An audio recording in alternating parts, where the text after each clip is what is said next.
Hi. When the famous physicist and astronomer Galileo first championed the idea that the Earth revolved around the Sun back in the 1500s, he was called a raging lunatic and convicted of heresy by the Church. He was then sentenced to life imprisonment and died under house arrest around 9 years later. But if a 10-year-old tells his science teacher that same fact today, nobody even bats an eyelash. So what's changed? Lots of things. The world has evolved, new technologies have been developed that help us more accurately understand astronomy, for example. So poor old Galileo was not insane, he was simply before his time. Luckily, scientists today have more advanced tools and gadgets that can help them avoid meeting the same fate as Galileo, but sometimes their claims still make us do a double take when we first hear about them, especially if we don't have a background in science and physics. Let's look at an example, shall we? In their published works, two different scientists, Tom Garrison and Michael Allaby, both compare mountains to ships. Yes, you heard me. Mountains, those tall, massive structures that protrude out of the earth in such a stately, solid way, and ships sailing in the open water. Sounds like an odd coupling, but the physical law of buoyancy, developed by the Greek mathematician and inventor Archimedes, would say otherwise. This is because the driving force behind both ships and mountains is one and the same, and it's something called buoyancy. Now, the words buoyant or floating don't usually pop into our heads when we think of mountains. But guess what happens to a mountain when a thick sheet of ice accumulates on its surface?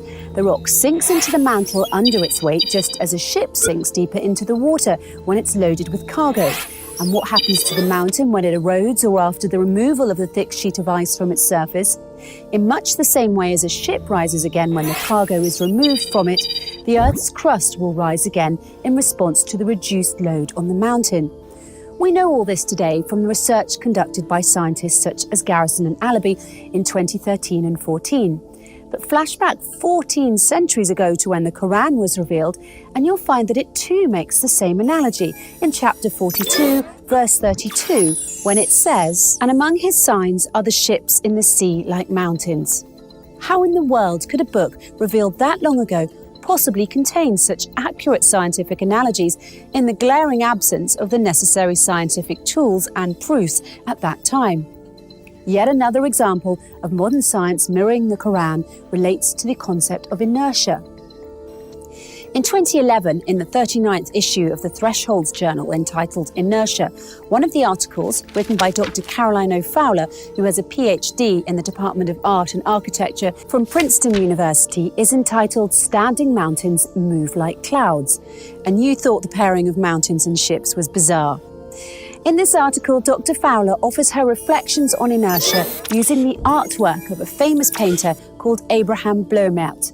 She begins by describing the concept of inertia as defined by Sir Isaac Newton's first law of motion, namely that a body will persist through force in a state of either rest or motion until moved by another body. She then goes on to shower her praises on the painter for his ability to express this rather abstract concept of inertia with only the stroke of his paintbrush in a single picture. In her conclusion, Dr. Fowler further draws attention to the fact that Bloemaert moved towards an understanding of movement, which is not about setting things into motion through a violent force, but instead suggests the notion that the world may already be in movement, and like the mountains that move like clouds, movement and rest are two different but ontologically equal states. It is impressive when art is able to depict scientific notions in a straightforward way. But long before Bloemaert, Newton or Galileo himself, it was the Quran that presented the understanding of force and movement as a relational concept. In chapter 22, verse 88 of the Quran, it reads, "And you see the mountains and think them solid, but they move like clouds. It is God's technique which has established everything perfectly." Centuries ago, God told us that He created the world following the laws of inertia. It is science that is just now catching up. So who says science and religion have to be at odds? In the Quran, science and religion are twin sisters, and I don't mean the type of twins that keep saying they're identical when everyone really knows they're fraternal.